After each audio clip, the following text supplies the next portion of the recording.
You can watch us on YouTube at Falls Area Community Government, or Twitter at FactTV8, or Facebook by typing in Falls Area Community TV. Fact TV Government Channel, keeping government honest.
You can watch us on YouTube at Falls Area Community Government, or Twitter at FactTV8, or Facebook by typing in Falls Area Community TV. Fact TV Government Channel, keeping government honest.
that being said, I'd like to call to order the meeting of the Brookline Select Board for January 20th, 2021. The time is 6:32.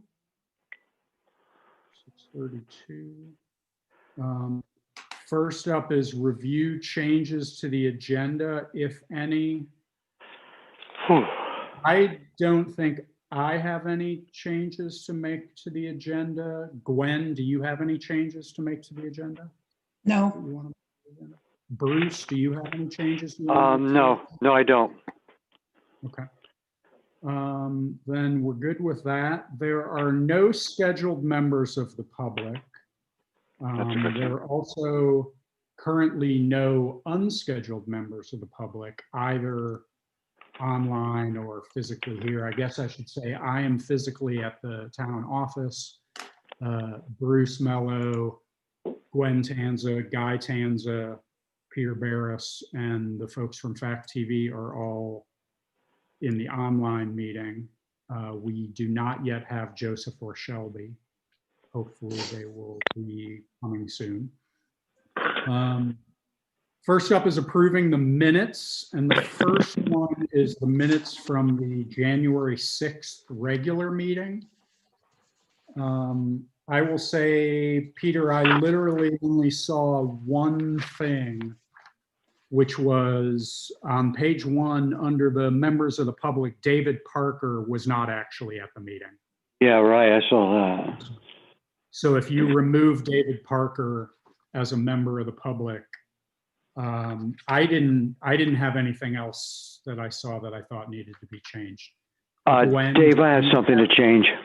Hang on a second, Bruce. I'll get to you. Okay. Gwen, All do righty. you have changes No. you wanted to make? No. Okay, Bruce, what you had changes? Yeah, I don't know where it is in the thing. It has to do in the building section, of course. It has to do towards the end of it where it specifies something about service contract for 24 on call for 24 hours or something like that. It's all not right. So if you could read the last couple of sentences, because I don't believe I have it in front of me, or do I? It said that Mr. Bovat had advised obtaining maintenance services. Sandry offered an annual service policy for the boiler at $195. Correct. That the gas furnace had been recently serviced, no Correct. issues. And that section 16 of the building lease specifies calling for service, quote, within 24 hours, unquote. That's inaccurate. Okay. What else is there? Then just Mr. Tanza noted that the Sandry contract would be in effect for 1 year from date signed. That's fine. But that part that you just read is wrong. Part about section 16? Yeah, that's incorrect. I don't know what happened there, but that's definitely inaccurate. What should say is... Sorry, go ahead. Well, what should it say, Peter, is section 15 of the lease. I probably did say section 16. I apologize for that. But section 16 of the lease, that the town has no liability due to loss of use. Okay. Was it section 15 or section 16? Yes, no, it's 15. I have it right in front of me. After reading it a couple of times, I had to cut to the chase with it. It's about 4 or 5 sentences long, but that's basically what needed to be said, was that the town has no liability to loss of use. Does that make sense, Peter? I'm just catching up with you here. This is the sentence that has a clause in it, and that section 15 of the building lease specifies calling for service within 24 hours. Mr. Tanza noted that the Sandry contract will be in effect. Okay, but yeah. So the part that says, and that section 16 of the building lease specifies calling for service within 24 hours, just that portion should be removed, and in its place should go, and Bruce, do you want to say again what you... Yes, I can. Section 15 of the lease states that the town has no liability to loss of use.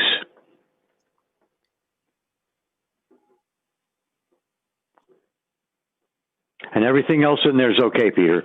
What Guy said and the stuff before it. Does that make sense, Peter? So I just need to change it to 16 and To specify 15. town 15. 15, 15. Yeah, 1-5. change it to 15. Correct. 1-5. Correct. And the That the town has no liability due to loss of use.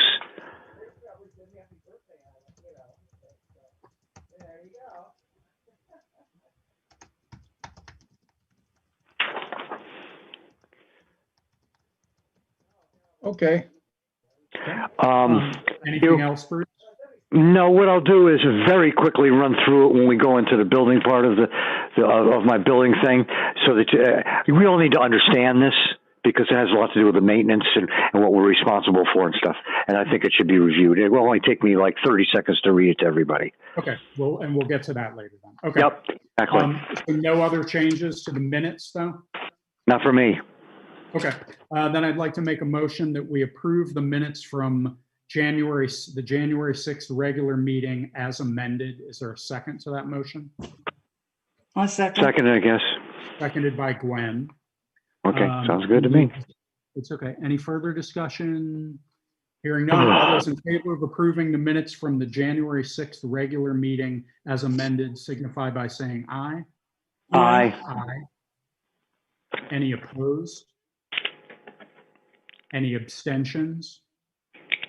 Okay, then the regular meeting minutes from January 6th are approved, which brings up the minutes from the January 13th, 2021 special meeting. I have no changes to those because I did them and they're like 5 in them. Gwen, did you have any changes to those? No, Bruce, did you have any changes to those? No. Okay, then I'd make a motion that we approve the minutes from the January 13th special meeting as presented. Is there a second to that motion? I'll Second second. it. Seconded by Whatever. Gwen again. All those in favor of approving the minutes from the January 13th special meeting as presented signify by saying aye. Aye. Aye. Any opposed? Any abstentions? Okay, then both of those minutes are approved. And Peter, I did the minutes from this January 13th meeting. So I have those in case I didn't tell you that. 10-4. 10-4. I love that. So next up is new business and roadside tree removal. And I have to say that I was hoping / expecting that Mark, at least, if not Mark and possibly Archie, would be joining the meeting to discuss this because honestly, I know nothing about it. Dave? So yeah, Bruce. I talked to Mark. He is going to join the meeting. He plans on it. I talked to him at about 5 o'clock. Okay.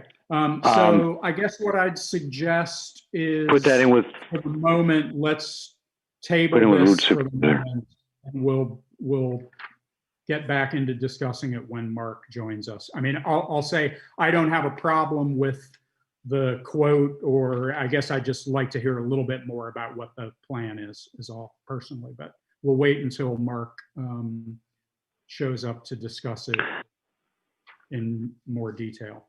Okay. So let's move on to old business and to the town meeting warning. And I'll say that I'm a little, we'll get into a discussion of it, but I'm a little uncomfortable with us potentially voting this warning while 2 of the members are not here. So anyway, let's get into a little discussion of it. So Okay. you guys have seen the warning. Yep. Based on the feedback that Guy got from the election division on how to handle appropriations to make it consistent with what will be on the ballot, it seemed sensible to warn each of the appropriations as their own article. Oh my so God. that they then can be voted on the ballot, each as their own vote. One thing I'll note, which you may or may not have noticed, is it's very subtle, but in articles 5 through whatever for the recurring, I'm going to call them the recurring appropriations, the ones that we have historically had approved by the town. Wording is like the rolled up article normally is, which says, shall the voters appropriate X amount of money to be raised in taxes in continuing support of the organization. Whereas the new appropriation requests, which are Articles 24, 25, and 26, merely say in support of organization. Whether that will resonate with anyone or not, I can't say, and I'm not sure that it particularly matters. But I guess before I get too into that, let's just go through article by article and just make sure everybody's comfortable and that we don't have any questions about the individual articles. Okay. So, and actually, before we even get to that, I guess, starting off with the description, it says the legal voters of the town of Brookline are hereby warned to meet in the Brookline town office in said town on Monday, March 1, 2021, between the hours of 9 a.m. and 7 p.m. to transact the following business by Australian ballot. I will say the sample ballots and sample warnings, though there are a lot of resources on the VLCT website, in the event anybody from VLCT is watching this or watches this, most of those samples are bordering on useless, quite frankly. They have huge gaping holes in them. They don't really tell you how the warning, there's a lot of vagaries, and they have all kinds of disclaimers all over the place about how they don't take any responsibility for whether it's legal or not. In any event, based on the various things I read in those examples and based on the wording that we have historically used, which I like to believe has been legal enough to be okay for all these years, this seems like the proper or an acceptable way of starting off this warning. Guy, based on your things you've seen and your understanding, does that make sense to you? Do you think that that wording at the top is I think that's totally appropriate. acceptable, let's say? I think it's totally appropriate. And as we learned a long time ago, keep it simple to the point, and that's exactly what that does. Yeah, okay. Gwen, do you have any concerns or questions about that wording prior to the first article? Absolutely not. Okay. Bruce, does that make sense to you? Do you have any questions or concerns about that? No. A little section of it. Okay. Hang on one second. Somebody's joining us. Hi, who joined? Hi, Dave. This is Mark Bills calling in. Hey, Mark. Hey, how you doing? Hi. Good. How are you? Good. You made it, Mark. Yeah, it went through. Yay. So I'd like to suggest we bumped off of the roadside tree removal, waiting for you to join us, just because we wanted you to be part of that discussion for sure. Okay. Unless Bruce or Gwen have any objections, I'm going to say that we pause on our discussion of the warning, and we'll bounce back to this in a moment, and we bounce back to talking about the roadside tree removal. I Go agree for it. before he gets disconnected. Exactly. So Mark, I circulated to everybody the quote that we got, and I should say, Mark, that Bruce is on the call, Gwen's on the call, Guy's on the call, Peter Barris is here, and the folks from Fact TV are here. Joseph and Shelby are not currently on the call. Right. Hopefully they will join, but they're not here at the moment. But anyway, so I circulated to everybody the quote that Henry Carr sent which, just to summarize, is basically a quote for 2 days of work for roadside tree removal, $2,500 a day, $5,000 total. Essentially performing tree removal and trimming under your direction, where you want them to go and trim and remove trees. Yeah. So do you want to just give us a quick idea of what the thinking is with this? Okay. So Trees. what I've done is riding around town, I've identified certain trees that are dying, are in danger of falling into the road and require removal.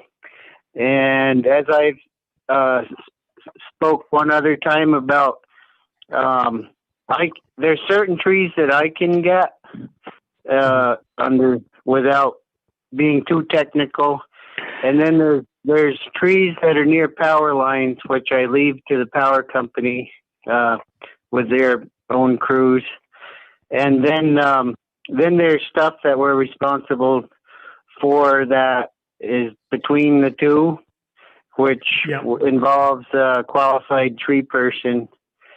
And so I identified most of the dead trees, and this is an ongoing thing. So what I did was I identified the trees, and when I went to invite different vendors to come, after talking with Archie and different people, we decided to try and use our local tree services. I started with in town Tom Bloom. I asked Tom Bloom personally if he would be interested in giving us a service and a price quote on dead tree removal, and he said at this time he had interest, but he doesn't have the equipment to do the proper job, such as the number one piece of equipment being a bucket truck. Okay, yeah. So he said in the future he would love to be asked again, but at this time was unavailable. So therefore, being that Car Tree was the last one to do tree work for us, I invited him and also gave him a tour and identified the trees that I would like to see removed. And I asked if he would send the town some paperwork. And so he was very busy. This has taken a while because of the demand for tree removal. So it's been a process. I know we had a select board meeting back in the summertime where we did approve a certain amount of money for tree removal, and I was trying to keep it under the purchase policy. I know that there's a lot of trees that would go way over the purchase policy, but I'm going with just the priority first.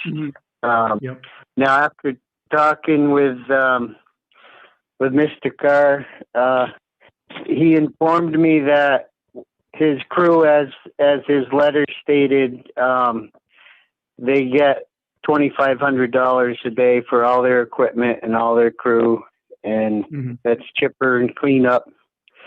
So I decided to maybe start with a 2-day work program and see how much that got us done.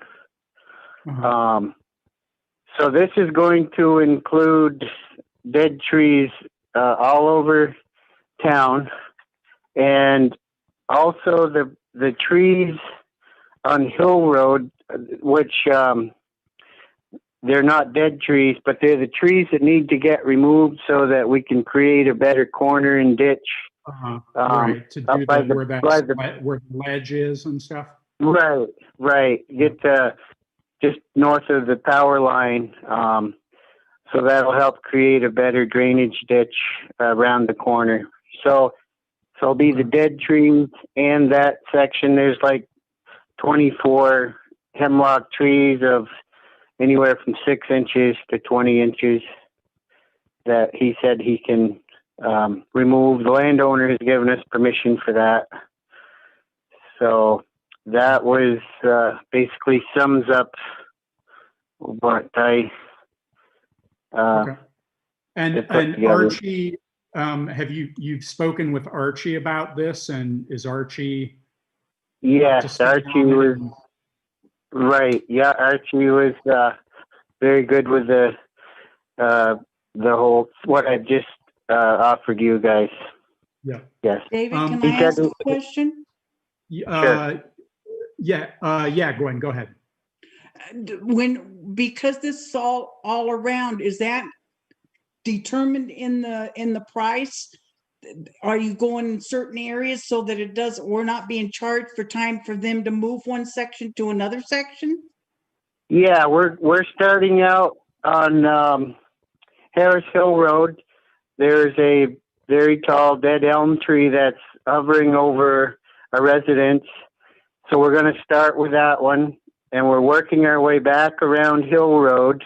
So it's all, you have to move along a short distance, but it's all in sequence to the project that we'd like to get done. And we're starting with a 2-day work program. So it's $2,500 a day. We're going to see how far we can get in 2 days. That's $5,000. And then how many trees do you think that it is a total? Do you have an idea of how many total trees this is? I had approximately 100 trees. I had ribbons, and some of these are only like Branches. a 6-inch diameter tree, 6 to 8 Okay. inch. They're those. A lot of them are the dead elms you see that keep shedding dead tops and branches. Mhm. So I know we probably won't get them all in 2 days, but I told him that I would like to see, our accomplishment for 2 days. That would give us an idea of how much money the 100 trees would take. And if we can't fit it into the budget for this time, then at a later date, we'll know what we're up against to hire him in for another day's work. So that was yes. I do remember So discussing. that makes this. sense. Gwen, do you have other questions? I think that covers it right now. Bruce, do you have any questions at the moment? No, I'd love to have the wood. No. Well, correct me if I'm wrong, the wood, unless it's being chipped, any of the wood that's decent wood, if there is any, will be left for the landowner. Property owner. For the property owner, yeah, of course. That's correct. Yes. Right. Okay. Yeah. Everybody along the town right away owns the trees. However, we have the right to maintain our right of way, so we will leave the wood for them. We chip the brush, and if the landowner doesn't want it, he lets us know, and it can be removed by anybody or the town. So, Yeah. Mark, I have a couple of questions. So, these were, in theory, what's on your list is stuff that Green Mountain Power, because obviously Asplin's been going through doing a ton of work along the power line. These are trees, the vast majority of these, if not all of these, are trees that they likely wouldn't have touched because they weren't really in there. Yes, that is correct. That's correct. And I asked Green Mountain Power first, if they would take these trees that I'm talking about, and they told me the ones they would take and the ones they wouldn't take, and therefore that's the reason for hiring. They're just outside of the power companies right away. What they say is benefits them. Okay. So, So another question I have though, Mark, is are there any ash trees on your list? Or as you're aware? I don't think there's any ash trees to speak of. Mostly elm, cherry, maple. I haven't seen any of the diseased ash trees yet that are in question. Okay. I guess what I would just say is in the back of your mind, remember that if while they're going through and doing this work, if you do come Yeah. across ash trees, we want to document those because Okay. there's likely the possibility that we could get some funding after the fact for ash trees that Okay. we had to remove. Okay, So very good. Yeah. we just want to keep track of those if there are any. Okay. All right. I'm sure at some point there are some trees on Whitney Hill that at some point those would need to come down, but for right now they're not on the first program. Okay. So I mean, I'll say I don't have a problem with this. I think it makes sense. And obviously with the weather that we've had recently, it highlights how important it is for us to keep doing this like you have been over the years. Peter, you Yeah. have a question? It looks like, hang on one second. Yes, as a former life, I was a tree surgeon and had word from a biologist that burning elms is a good idea when you take them down to limit the spread of the Dutch elm blight, which is probably Okay. still with us if we have elms. yes, Huh. there's a major bunch of elms. So I know it makes great firewood. So I'm sure. I know some of the landowners are waiting to get the wood down, and if it needs to go away, I'm sure we can find somebody that'll utilize it and burn it. Oh, yeah. Good to So- burn it sooner than later. Yeah. Okay. Yeah. So, So anyway, so I don't have any concerns about this. I think it makes sense. I mean, I do like you're saying, Mark, from my standpoint, I'd like us to do a couple of these days, see how far we get. And then, right. if there's more work to be done, I'm not sure I'm going to be comfortable with us doing it until we get Right. later into the season. Right. But Yep. we'll see. We'll see how far we get. And I think it's a good idea to try to get him to do the work when he's available to do it so we don't miss the window. Gwen, Right. do you have any concerns about this or any other questions about it? No, I just wanted to ask a question. Guy, yeah, sorry, Guy. If you don't mind. Yeah. The funds for this tree removal, what fund is that coming out of, Mark? Is that the summer maintenance? Is that the $39,000 that we appropriate Yeah. each year? This would be under contract services. Yes, Okay, that would thanks. be. Yeah, the big The 39,000. the big lump. Yes. Yeah, Okay, summer, thanks. right. I mean, though we're doing it in the winter, it is really summer contract services because the intention was to do it in the summertime. Yeah, no, I just, Right. So, Yeah. was that Yeah. any other questions, Guy?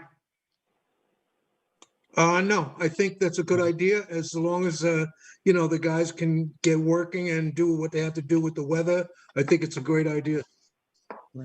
Bruce, do you Yeah. have any concerns about this or other questions? No, just statement. I think Mark did the due diligence, and I'm 100% on board with it. Good. Yeah, I am as well. The other thing I'll say is that, we had Henry do this kind of work for a few days. I feel like he might have done 3 days or something like this a few years Yeah. ago. Right. And they did my recollection is they did a great job. They got a lot of trees taken care of, more than I think most of us thought they would be able to. And it's really the only effective way to do this rather than waiting for there to be one bad tree that has to be dealt with and paying somebody half this amount of money probably to get them to do just one tree. So Right. I think it's a good idea. And I think I'm and like Bruce said, I appreciate all the time and effort you put into it. I appreciate that you reached out to Thomas to see if he would be somebody who was interested in doing the work. You know, and I'm glad that Henry's now able to do it, and we can get some of it taken care of. Yeah, yeah. I thought that you know, Henry was very busy when I first talked to him about this program, and he said that he would love to help us out, but it would be after snow flew. So we now have snow, and I guess he's slowed up enough to accommodate us. But you know, I was thinking if we got the 2 days of an equal value of $5,000, that would give us an idea how many trees that were processed and cleaned up, and then he could bill us, and that would show us, you know, we can check our budget, see where we're at with our budget for contract services, and you know, just compare everything, and if we need him again, get him on schedule again. So, but I mean, like you said, I did talk to Archie, and his only concern was the fact that that we do get his insurance binder. Yeah, which we have got. Yes. Okay. Yeah, Archie did. I did get an email where Archie replied to him, and Henry's insurance carrier is already for. I don't know if anybody else has it. I have it. I have his insurance binder. Okay. So, yeah. Okay. All right. Unless anybody has anything else, then I think we're going to call that quits. I have one more thing for Mark. Yes. Mark, before you get disconnected, you need to come in. We have some mail and permits that need to be signed. Okay. Overlay permits. Okay. Okay. Sure. Thanks. Are those in the file where they usually are, in the folder? Yeah, in your mail slot. Okay, if I'm in town and you're not there, is it something I can just go ahead and sign? Yeah, they're in the road commissioner thing. Sure. It's right there in the mailbox. We always get your mail. And the envelope saying overweight permit. Okay, I'll take care of that. If there's any more question, you can let me know. All right, thanks. Thanks. Yep, sure. Okay, cool. Thanks, Mark, for that. Yes, thank you. Yep. All right, so we're going to move off of that and move back to the town meeting warning. So still no Shelby or Joseph, but going back to where we were on discussing the warning. So Article 1. So per other examples that I've seen, like namely Newfane does it this way and Barry does it this way from the examples that we got, and there doesn't, and actually in the VLCT sample warning they do say that you can do it this way. So I've warned all of the town officer positions that are up for election under one article. Obviously, when we get to making up the ballot, each of these will be voted separately, but they'll all be part of Article 1. So we have, I'll just run through it. We have the town moderator for a year. We have the town clerk for a term of a year, treasurer for a term of a year, delinquent tax collector for a term of 1 year, a select board member for a term of 3 years, a select board member for a term of 2 years, select board member for a term of 1 year, a lister for a term of 3 years, which was the open position that we knew about previously. But now, since we've had the resignation note from Sheila and Marcia, we know that we are going to have 2 other open positions of varying lengths. So we have a lister for a term of, and hopefully this, and I'll ask you guys in a second, I think that this makes sense to call it a lister for a term of 2 years, remainder of an open 3-year term. and lister for a term of 1 year, remainder of an open 3-year term. Auditor for a term of 3 years, cemetery commissioner for a term of 3 years, trustee No, of public 5 years. funds for 1 year. Cemetery grand jury- commissioners, 5 years, Bruce, David. Yeah, cemetery commissioner for a term of 5 years. Isn't that what it says? That's not what you said, though. You said 3. Oh, sorry. Okay, sorry. Well, I guess I should say I'm referring to the one that you all have. So Yep. if I've misspoken, you should know that because Yep, no you have a problem. printed copy in front of you. Well, Yeah. No problem. So what matters is that the one that's written in front of you is correct. Sorry if I misspoke. Anybody have any, Gwen, does that all make sense to you? Does that, yes, and you think the describing the lister for a term of, I couldn't really find an example of this, and I'm not That's sure. actually the perfect way to do it, Dave. Is that our, okay, good, cool. Yep, and I'm glad that you left the constables out. Yeah, I mean, my belief, based on everything we heard from everyone else, is at this point, we don't need to be voting on this constables every year. And we left out town agent because that position no longer really exists. But I think I've captured every other position. So Bruce, does this all make sense to you? Do you see anything about that that seems odd or No, I don't. confusing or anything? Okay. Okay, so then so that's Article 1. So obviously in the warning, that's one article. When we produce a ballot, it will still be one article, but there'll be separate votes for each of those positions with either the people that have been nominated and a write-in slot, or nobody having been nominated and just a write-in slot. Article 2, sorry, go ahead, Guy. I'm sorry, the only thing in my speaking with JP up at the Elections Division of Secretary of State's office, he said that the town warning should reflect the ballot. So I'm almost wondering if in the town meeting warning that you have to put the articles just as you would do with the ballot. I'm just curious about that, David. Well, what I'll say is every example that I've seen doesn't have it that way. I mean, Okay. I know for a fact that other towns haven't done it. Like I'm looking at the Newfane town report from last year, and they've done their Article 1 pretty much the same way we've done it with the positions. Okay, for the warning. Okay. For the warning. Yeah. But the I ballot mean, will be the separate articles. but the ballot will be, well, no, there'll be separate votes, but technically they'll all be We'll still under say one Article article. 1.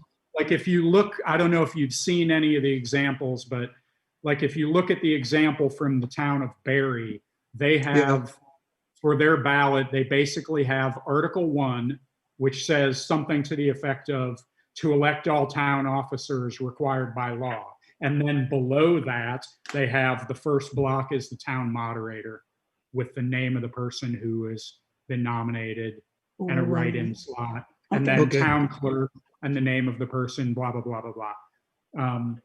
I'll be honest, based on your feedback from JP, I don't really understand why we couldn't do the same thing for the appropriations. I was Right. curious about that also, Because- other than the fact that it gave the voters a chance to vote on every single thing.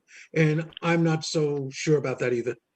The only thing I can speculate about, and it's purely speculating, but it may be a fair idea, is that, I mean, the reality is right now, as we warn this, we know all of the details for all of the appropriation requests. Right. The reality in many circumstances, although possibly, I guess, not in ours right now. I mean, we're not going to put on the warning the names of the people who are going to be on the ballot for each of these positions in the warning. Right. Whereas, as far as the appropriation, it's a specified, it lends itself more to being a clear article that doesn't vary from the warning to the ballot, whereas the town officers is a little more loosey-goosey as far as how the article translates to the ballot. I think we're fine doing it this way. That's fine with me. So I think we should go with it that We're way. okay. Okay. So, but I agree with you, Guy, that I'm not completely, there's a lot of things about this that don't completely make sense to me. But I think it's defensible the way we're doing it. Okay, so Article 2 is, shall the town accept the auditor's report, which will simply be a yes or no vote. Article 3 is the one that I've now, in the latest version, there are numbers plugged in. Shall the town vote to approve the general and highway fund expenditures, net of non-tax budgeted revenues for the town as follows. Amount to be raised by taxes for general fund is $131,417. Amount to be raised by taxes for highway fund is $157,679. Amount of fiscal year 2020 general fund surplus is $33,671. Meaning a total municipal taxes to be raised of $255,425. So a couple things I want to mention about this. These numbers have not been blessed by the auditors yet. Samara has gone through them multiple times. I think there's extremely small chance, there's almost no chance, I'm going to say, of the $131,417 number changing, because that's basically based on the budget numbers that we drew up. Right. The $157,679 for the highway fund is also based on the budget numbers that we drew up and is an exact flat line from level funding of last year, which is exactly what it was. So I don't think there's really any realistic chance of those changing. The surplus number, Samara has gone through several times, and at the moment, until it's been audited, she's confident in this number. Whether the auditors will see something that she's done about the reconciliation of the FY 2020 budget number or actual numbers and want to change it, which would therefore change this surplus amount, we don't know. But unfortunately, we have to get a warning, and we have to have a warning. We don't technically have to have it this week, but unless we're going to have a special meeting to do it, I think we should do it this week. But what I'll say is there's a possibility we could find out after this weekend, which I think is when the auditors are planning on doing the bulk of their work. We could find out on Monday that that number is changing. If it's only changing by a small amount, Samara is confident that she can get the auditors to agree with leaving it the way it is, because it will be such a small amount that it will not be a substantial thing to need to change. If it changes significantly, then worst case scenario, we're going to have a special meeting next week, and we're going to have to amend this warning to reflect the new numbers. Hopefully that won't be the case, but that's a possibility that we should be prepared for.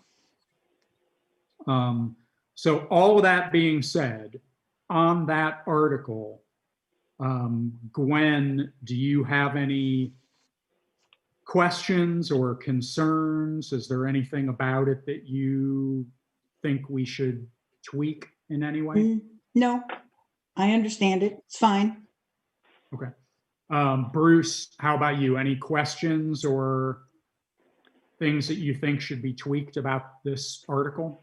No, I followed right to the letter. I even did your math for you. I double Good. checked it. Yeah, well, that's good. I appreciate that. It's a double And check. you know, I think you're right on. I mean, if we're raising taxes for $255,000, and Article 28 doesn't get approved, well, our taxes are probably going to go down. Correct? Well, they're Good going to go chance. down Yeah, I anyway. mean, well, actually, yeah, it'll depend. I'm talking about the municipal. On, I mean municipal is what I meant. yeah, our part of it. Yeah, it'll ultimately depend on Article 28. I mean, currently, the number that you see under Article 3, the bottom line number, the 255, 425, reflects a reduction from last year of $3,800. $33,000. Yeah. $3,800 ish. So hopefully the surplus will hold up. My issues are with appropriations, but everything looks good right up through Article 4. I know you don't want to talk about that yet because we're not into it yet, but I thought you did that. We talked about that last time. That's good. But go back to what you're saying. I'm good with it. So we're going to stick to going article by article though.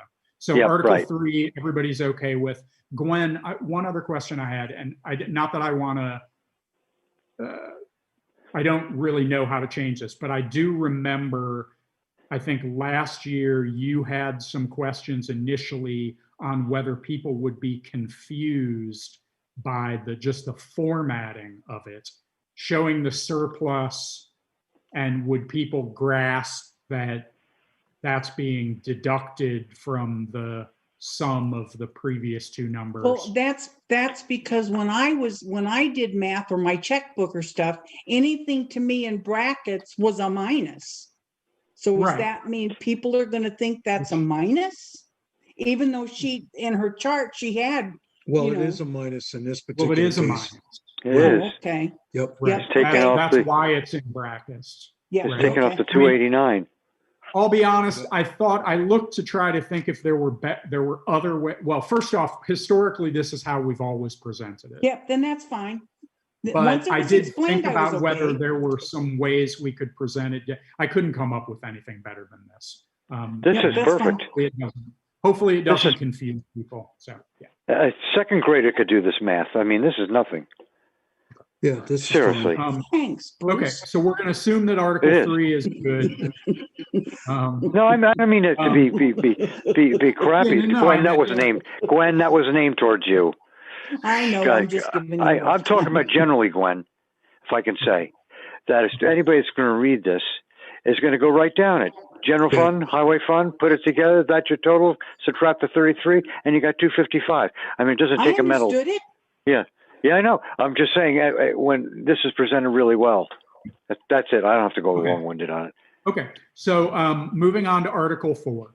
So shall the town authorize a collection of taxes in 4 installments with the due dates being August 17, 2021, November 16, 2021, February 15th, 2022, and May 17th, 2022. So I ran these by Samara and Mike. They both agree that these are sensible dates. They kind of follow the pattern of what we ended up with doing this year, which is the 15th of the month, unless that falls not on a Tuesday, and then it's the following Tuesday. So this seems, and honestly, we should do it this way moving forward, whether we're voting by Australian ballot or not. Exactly. To avoid having to have a 20-minute conversation about dates. 20-minute? Hello. It was longer than that. Was it longer than that? Okay. Oh, yeah, it was a half an hour. Johnny Swing's amendment alone was 15 minutes. All right, we're fine. Okay, so Gwen and Guy, do you have any concerns about Article 4? Does that make sense? None. Nope. Bruce, you're comfortable with Article 4? Yeah, except I'd like to see one thing added. At the end of May 17, 2022, could you put amen? I was tempted to put that. I dare you. Well, I wanted to put that it is Norwegian Independence Day, which it is. May 17th is Okay. Norwegian Independence Well, I Day. like amen better. It's short. I was raised to celebrate that day. Oh, okay. I never heard of that one. Yeah, it's Google May it sometime. 17th, 2022. What Amen. holiday is it, David? I won't get started about the Swedes. But anyway, Okay. What holiday was that, Dave? Can you just repeat that? Norwegian. it's Norwegian Independence Day or Norwegian. Yeah, it's their Okay, I'll July. drink to that. I'd like the amen in caps, please. Okay. Okay, so I'm not going to read. Let's now talk briefly, or hopefully briefly, about Articles 5 through 23. 23. So Articles 5 through 23, I am not going to read all of those. That's good. Thank you. Basically, Thank you. they're all articles about By law, we have to do what it we this way, used right? to. Yeah, What was that? not really. Sorry, guys. What was that? Oh, no, Gwen and I were just mumbling with each other. Oh, okay. That's enough of that. So, we've had discussion about how we would present these, whether we would present a single article where people were voting on this whole rolled up amount of money as one appropriation or one vote, like it has historically been at our physical town meetings, or we present them individually as separate articles that people vote yes or no on each and every one of them. I think it's going to give the town voters a chance to really express what they're thinking about appropriations. I think it will. I think it will also. The other thing I'll say is honestly, it's a lot easier. I know, and I know Bruce is going to raise this, and I know there's concerns about how many different articles we're going to have to tally votes on the night, and that's a fair point. However, both the formatting of the physical ballot as well as the formatting of the articles within this warning are infinitely easier by having each of these be their own Exactly. up and down vote. Presenting this in a way on a single ballot where people understand exactly what they are voting for, Yes or no. or not Mhm. voting against, is going to be, I think, would also be very confusing to people. So for both of those reasons, I think it makes sense to do it this way. And I know they're not here, but I know Joseph is firmly in favor of this, and I believe Shelby is firmly in favor of this. Gwen, what do you think about presenting each of these as their own article, and then it'll also be its own article on the ballot, and each of these will get voted up or down? It's good. I think what this does is the discussion in the past hasn't really been discussed a lot because it was in a chart form. I think this absolutely lets the people of Brookline know whether or not they want to do in, each Organization. each organization, if they want to or they don't want to. And by the time this is done, then we're going to know what was popular and Right. what was not. And I Right. think that town of Brookline needs to voice their opinion. So I think this is a perfect way to let people know what they want to do. Yep.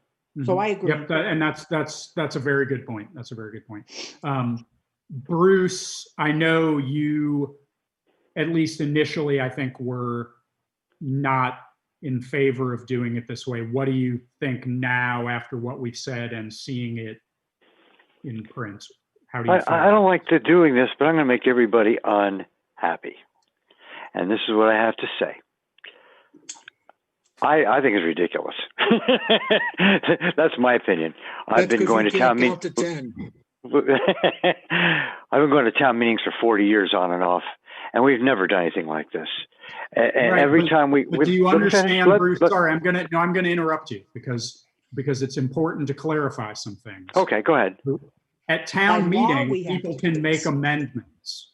People have Right. the ability to say, and they have done, Yes. have said, I think we should give more money to this organization or less money to that organization. There is no opportunity for anyone to do that this year. Sorry, Okay. continue. Okay, well, what has that got to do with keeping it the way it was? Except if you had an increase, or like you did in Articles 24 and 25, I think it is. Yes, where it's a newbie, that's different. We've responsibly put that in, I think, in separate articles because it was a newbie. But in the past, these people, meaning the town people, have over and over and over supported these organizations. I just don't see the necessity of writing this all out in all these articles. For But me, go ahead, Greg. Let But her rip. Go ahead. as Hang on, Dave Mike. said, No, let just him 2 finish. years ago, we had an issue with the Grace Cottage Foundation, and we were able to either amend it or not amend it. And that's what we do when we do a floor count. But here with an Australian ballot, it's a straight up and down for each particular organization. And it will also give the town an opportunity to show their support or lack of support for whatever they want to spend their money on. I think it's Okay, a I good got all idea. that.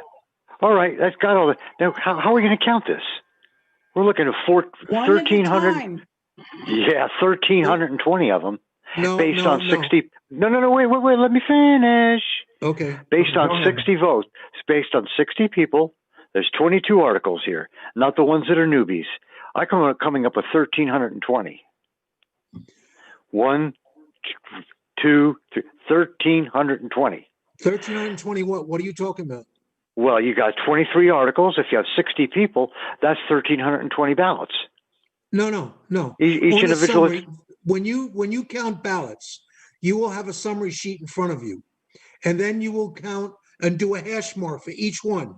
Then you will bring that to me, and I will put it in the sheet and take all the summaries and tell you what it is. It's just as simple. When we did the presidential Okay. candidate back in November, there was a whole bunch. There was 3 columns, and we do a separate thing on a summary sheet. You will do the same Okay. thing.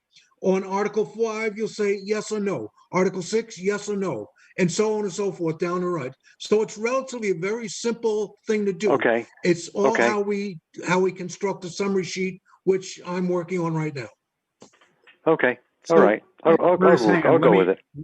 Let me interject one thing just to say that, Bruce, I don't disagree with you that It having is a all of pain. these as separate articles is going to translate into it taking more time to count the ballots on election night. Absolutely. It will definitely take more time to do this. I don't personally think that's a good reason to not do it, given the benefits that I think it has to putting the decision making firmly in the hands of the townspeople and letting them Okay. decide. And maybe I think it's we've all been at enough town meetings to know that I guarantee you, I don't know which organization, and I'm not going to single out any organization. I would not be at all surprised if there are one or more organizations in this list that every year people vote yes on the whole block when really they wouldn't necessarily vote yes to spend X amount of money on that one organization. Now that's unfortunate in a way because it may Because it is result gonna in some of decrease. these organizations not getting appropriations that they're used to getting. But if that's what the will of the voters ends up being, that's what the will of the voters ends up being. I don't. So Well, it sure will be interesting to see how it comes out. That's for sure. I'll go It will along be. with it, but It will I be. just think it's too much work for nothing. But it'll be really interesting to see how it all pans out. And as much as what you just said, Dave, that maybe they won't want to do green update for $50. I just picked one out of the Right. blue. Exactly. Right. To pick. Yeah. Right. Exactly. So I think it will be I think interesting. it's I'll give you that. entirely likely that will happen. Yeah. Yeah. Okay. All right. I'm done. So I'll go with it. Okay. So I mean, so is it fair to say that You're, okay, okay. So you're I'm you're okay with okay it. with it after this Yeah. discussion? Okay, all right. Yeah. Okay, so for either of you or any of you, any questions on Articles 5 through 23? I didn't read them all, but probably not because we've already been over them. Well, like I say, I've gone through them a few times. I'm pretty confident that they're accurate, that they reflect both the list we worked off of when we went through our appropriations, and that the amounts are correct, and that I haven't excluded anyone by mistake when translating it from that to this format. Okay, so let's move on. Let's assume that we're good with Articles 5 through 23. Okay. So Article 24, 25, and 26, like we mentioned, are ones that historically we would have done this way, even if we were doing a regular town meeting, because they're new appropriation requests. In this format, they end up kind of being marginally no different than any of the other appropriation requests. So again, I think it's entirely possible that we may find at the end of this that, again, just to pick somebody at random, that the rural fire protection program ends up getting approved, but one of the ones that historically has always gotten approved doesn't get approved. We'll see. Yeah, we will. Why won't we? We'll see what happens and how that translates to what our overall tax situation will be, because obviously all of these rolled up are in addition to the municipal taxes to be raised that we're voting in Article 3. That's right. That's right. So the more of these that end up that people vote no on, it's potentially it translates into lower taxes as well. Okay, so any questions on 24, 25, or 26 from anybody? No. Okay. Okay, so Article 27. Shall the town vote to collect its current taxes by its town treasurer pursuant to 32 VSA 4791? This is the same article that we always have near the end of our articles at town meeting. I've changed nothing about it. It's going to be a yes or no vote. Hopefully it gets passed. I mean, hopefully we don't have to get to the situation of trying to figure out what we do if some of these procedural things get voted down. Hopefully they won't. Any question about Article 27, Gwen or Guy? Does that make sense? Well, the bottom line, Article 27, shall the town vote to collect its current taxes. That is a statute that is in the Vermont statutes. So they have to approve that. I don't know what they would do if they didn't approve that, to be honest with you. I don't either. I mean, I'll say that it's something we vote on every year, and I'm not aware. Because by law, I'm not aware of it ever getting rejected, but I guess we'll just see. In theory, there must be some reason that we keep voting on it. Maybe there isn't. So we'll keep it in for now, and hopefully it'll pass. Yep. And then we get to lucky number 28, Article 28. Shall the voters approve the appropriation of up to $27,000 for recycling costs for fiscal year 2022? So that's keeping the same form that we've been using for the article and just increasing the amount to the $27,000 that we all agreed on at our final budget meeting. Gwen, do you have any questions or concerns about that article? No, we've discussed it enough. Yeah. Bruce, any questions or concerns about that article? No, I'm just going to miss all the fighting over it.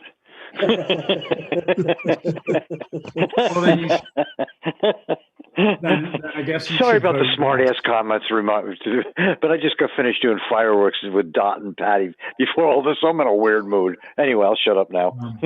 Okay, so that's the last article, and then per one of the suggested forms that I saw for an Australian ballot, for a warning for people who are doing Australian ballot, they suggested putting in, though I've mentioned it in the header as well, polls open, what date from what to what.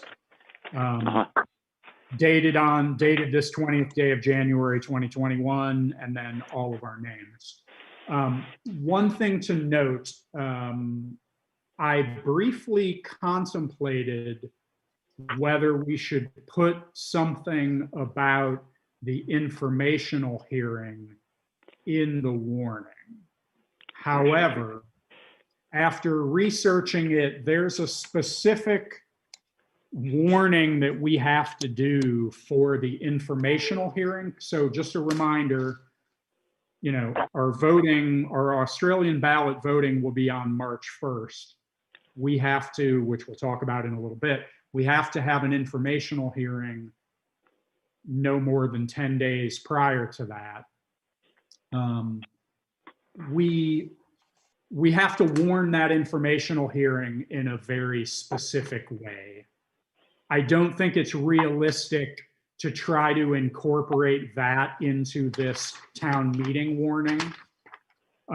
So what I will say is hopefully we get all of that wrapped up so that we can plaster the town report with the details of that informational hearing, so nobody has an excuse for not having known about it, but it won't be part of this warning.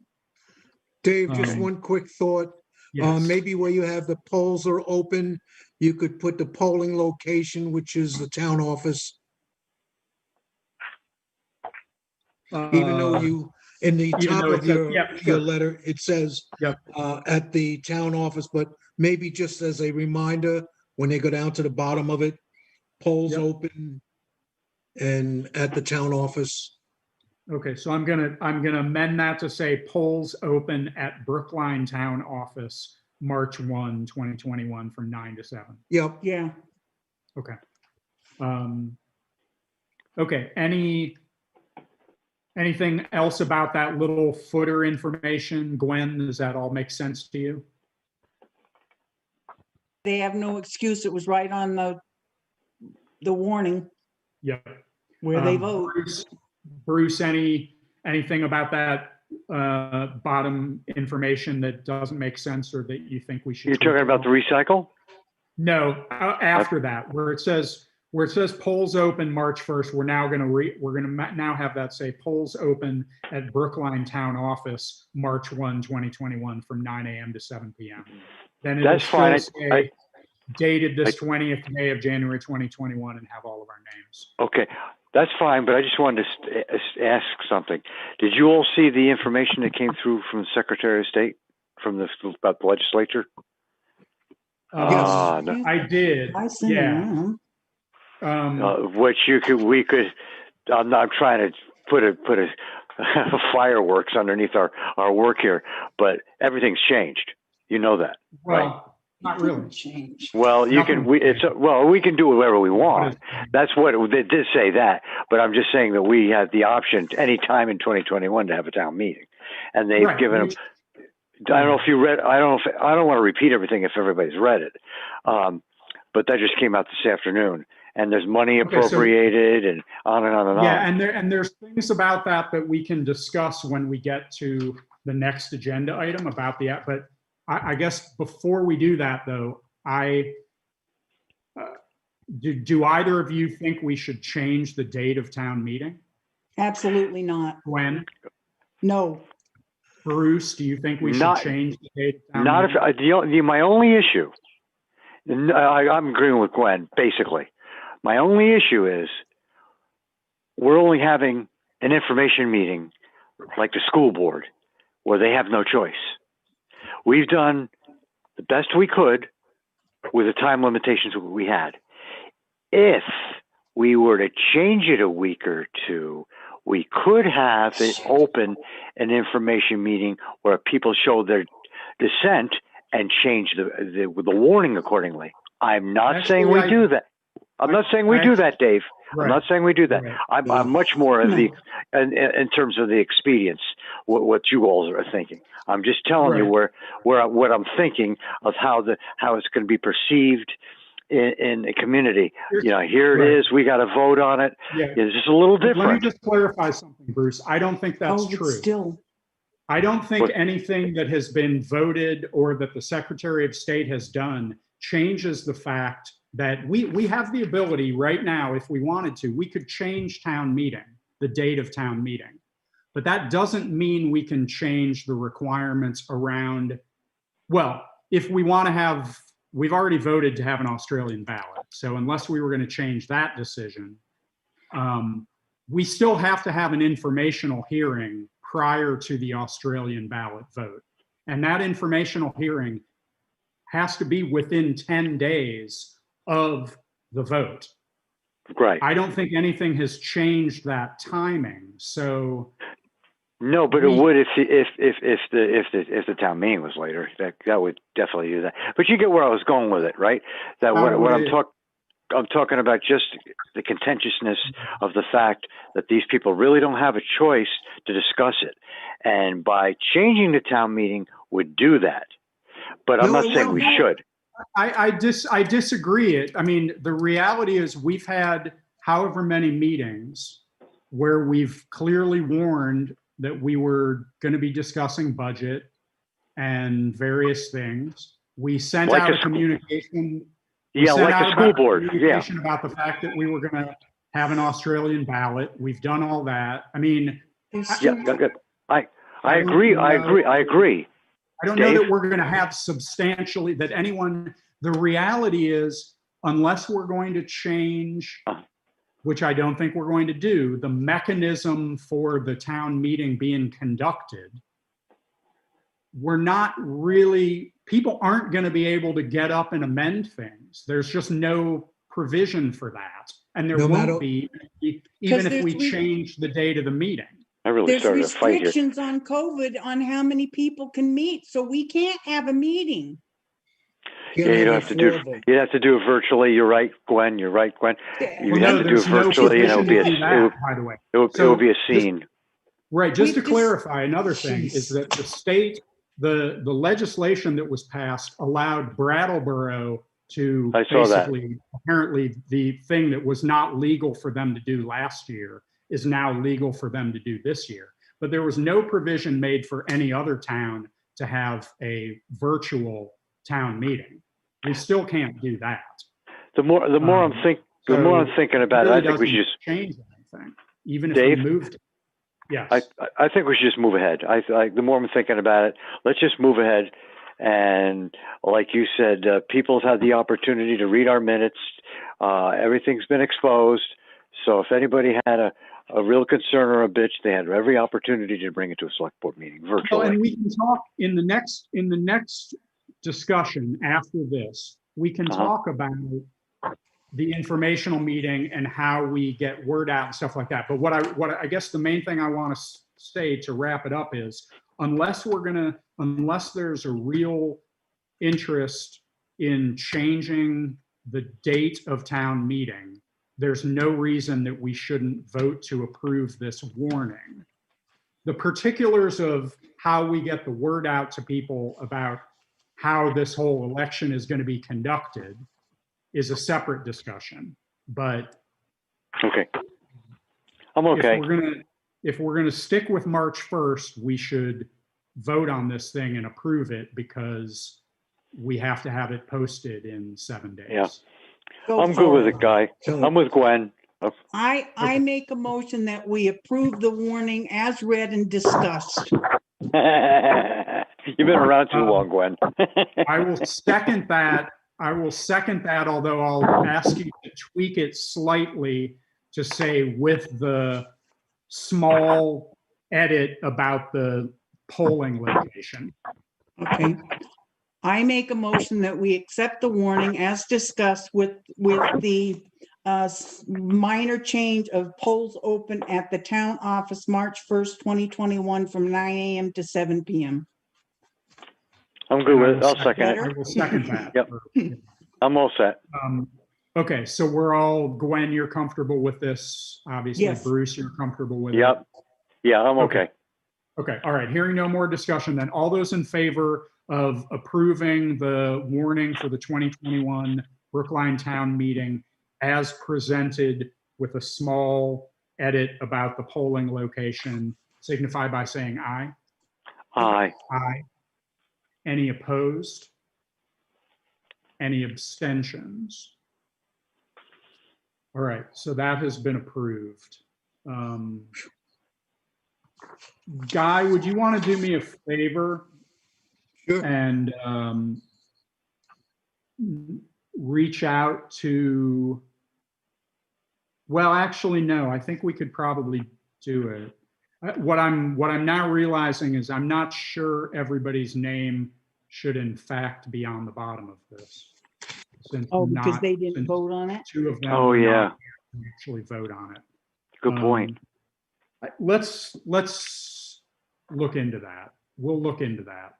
Okay. I mean, Um, what I would say is I think they're in favor of it, but they didn't show up, so. well, if you have to omit their names, then that's what you do. You have. Yeah, I mean, it only has to be be approved by a majority. anyway. Exactly.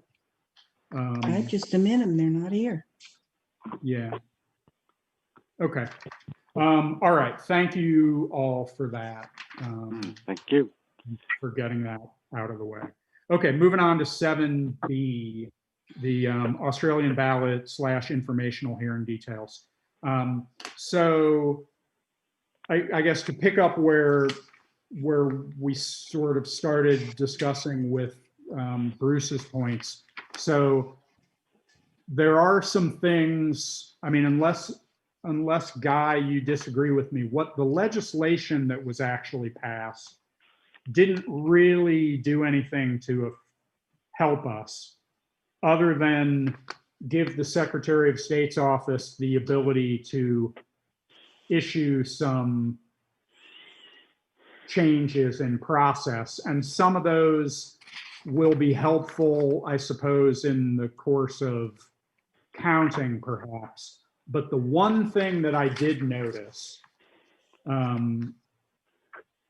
is that, and I'm not sure that this really matters for us, but one of the Secretary of State's procedural changes that he's issued, number 12 on the new list, is a municipality may waive the deadline to file nominating paperwork for local offices contain blah, blah, blah, and allow those consent forms to be filed until a date determined by the municipality that will facilitate the ballots being prepared no later than 20 days before the election. So I think essentially what that means is the deadline that we told everyone for the 18th, which was the statutory deadline to get their self-nominations in, we could change that now. If we wanted to. Given our circumstances, and that, if I'm understanding you correctly, Guy, people have nominated themselves for basically every position other than the listers. That is correct. Quite frankly, I think it's going to be a hard sell for us to, even if we extend the date, I'm not sure we're going to be able to I find don't think we anybody need to. willing to nominate themselves for the listers.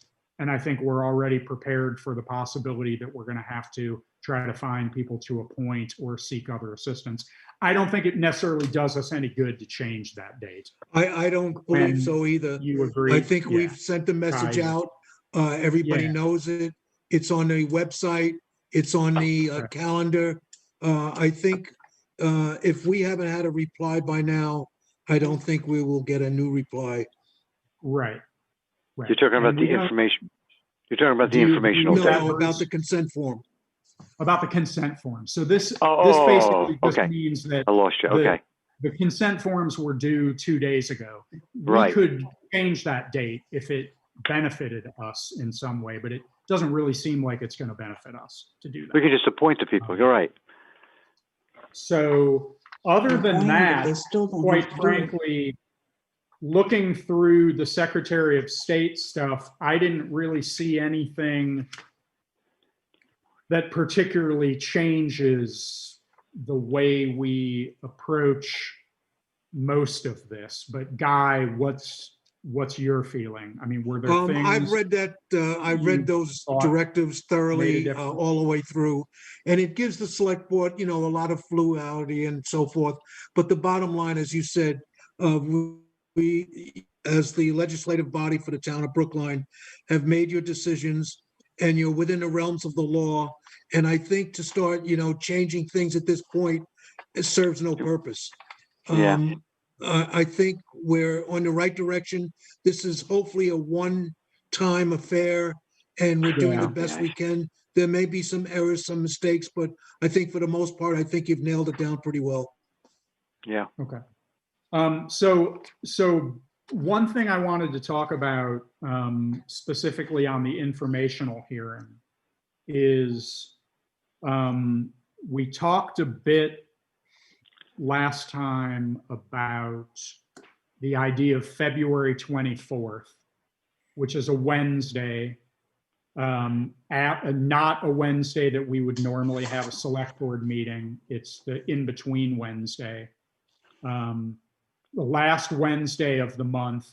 That falls during the week where we have to have an informational hearing, because we have to have an informational hearing within the 10 days preceding our town meeting, which basically means we have to have one sometime between February 19th and February 28th. Well, Wednesday, the 24th seems like It's not as 10 days. sensible a date to do it as any. Days before, That's not 10 days before. anytime, 10 No, days. within This has to be, Glenn. yeah, no more than 10 days before. Oh, okay. I've already reached out to, well, first off, let's just talk about that date, because I think it would behoove us to decide on that being the date, even though we're not going to produce the formal warning for it yet. But I think it would be good for us to decide on that date, because then next weekend, when I put the town report together, I can include that date in various places, so it's clear to everybody when the informational hearing is going to be. Right. And there's a decent chance that people will physically receive the town report prior to that date. So there would, it would serve a purpose to try to publicize it through the town report, but we need to decide that now in order to make that possible. Well, that has to happen, Dave. When Dave, in that Guy, has- sorry? That has to happen. That town report's got to come out before the informational meeting. Well, yeah, I mean, it's supposed to. But I mean, there's a few things to point out. I don't know if you've mailed anything lately, Oh, boy.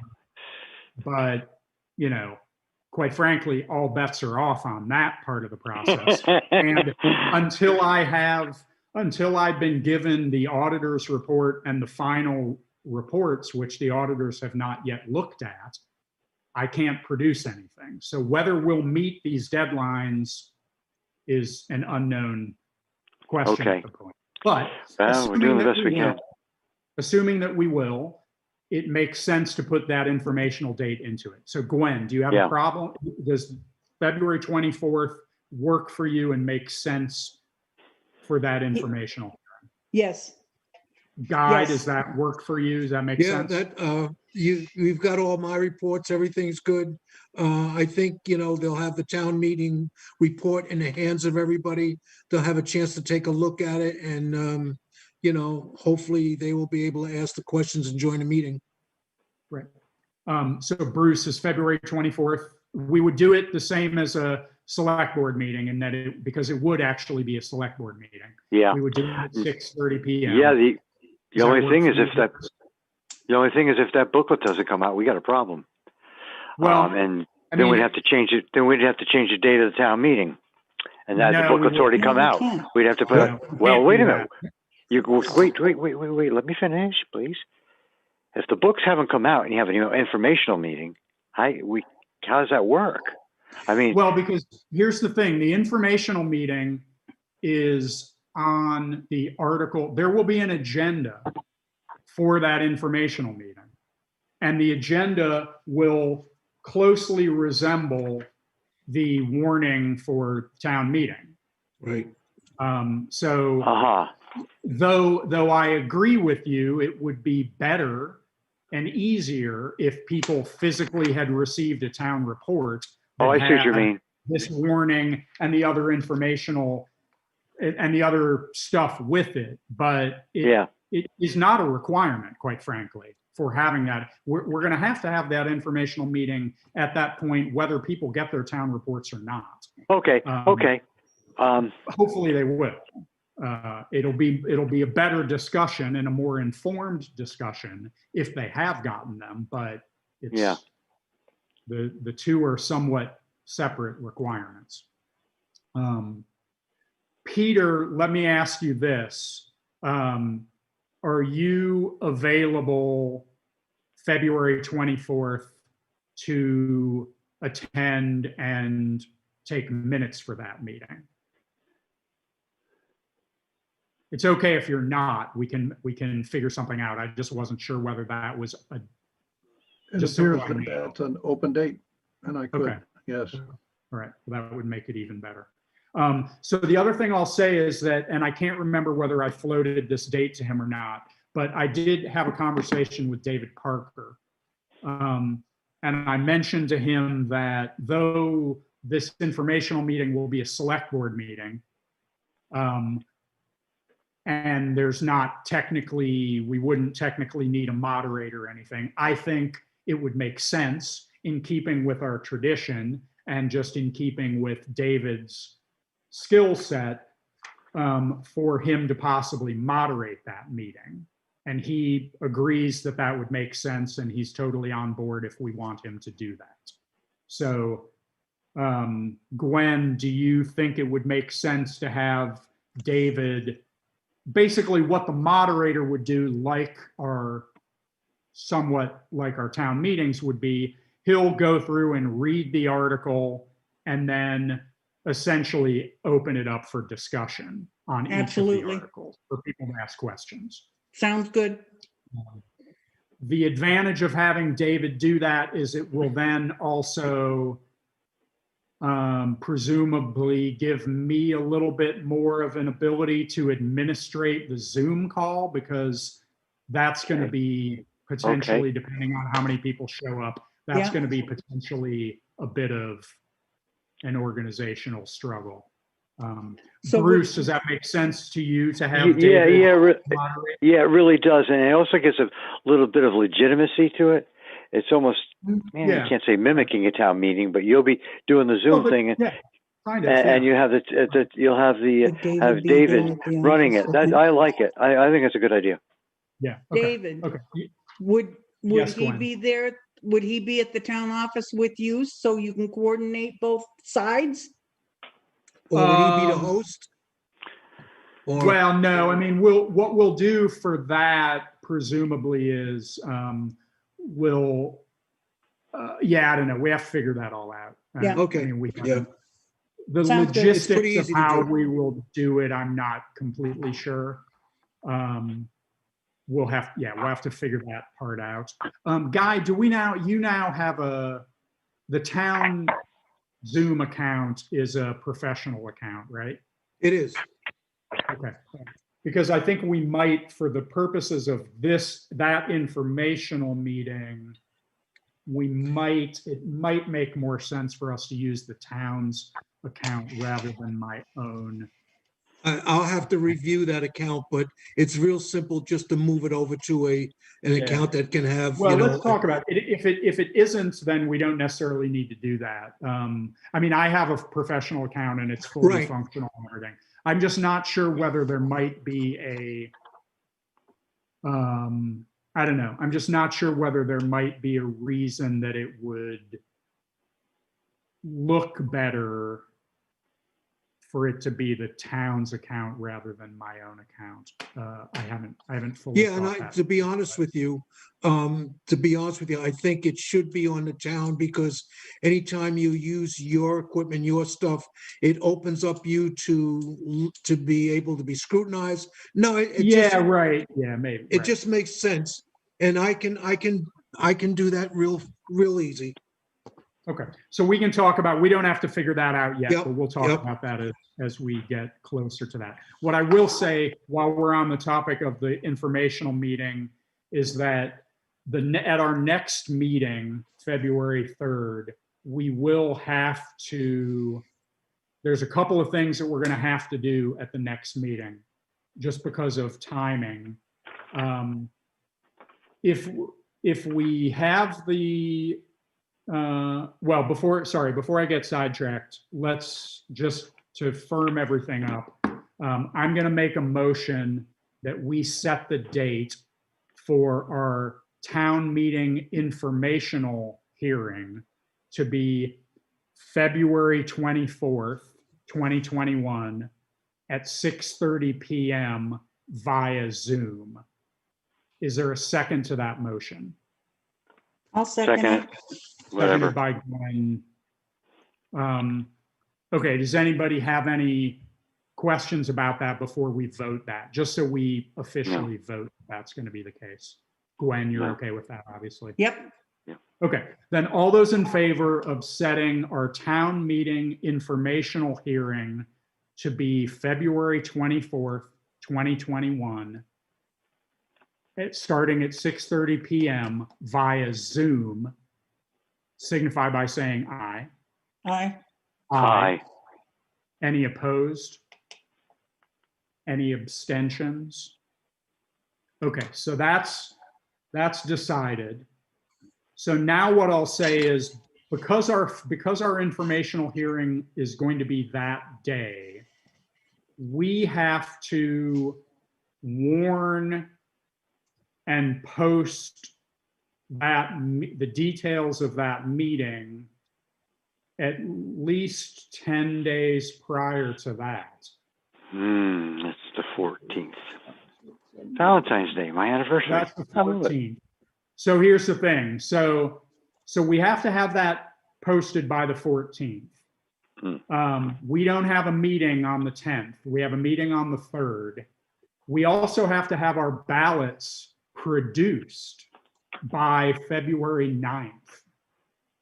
So what I'll say is February 3rd, our next meeting, we're going to have to finalize our ballot and approve it so that it can be produced in the week following. And we also are going to have to officially warn the informational meeting, which shouldn't be a big deal because we've already decided on the date. I just need to figure out the form of the warning.